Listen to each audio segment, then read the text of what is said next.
High বন্ধুরা, finally দেখা হয়ে গেল সেই পুরী হাওড়া 22896 বন্দে ভারত এক্সপ্রেস পুরীর থেকে রওনা দিয়ে এখন পৌঁছালো হাওড়া স্টেশন। সত্যি ভাবিনি কোনোদিন বন্দে ভারতের সঙ্গে দেখা হয়ে যাবে।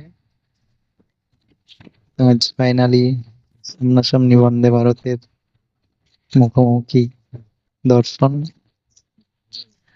দেখুন কতটা এক্সাইটেড সমস্ত পাবলিক মিলে ফটো তোলার জন্য, একটা সেলফির জন্য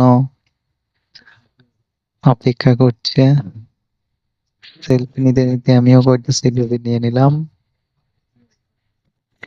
চলো দেখাচ্ছি সেই বন্দে ভারত এক্সপ্রেস।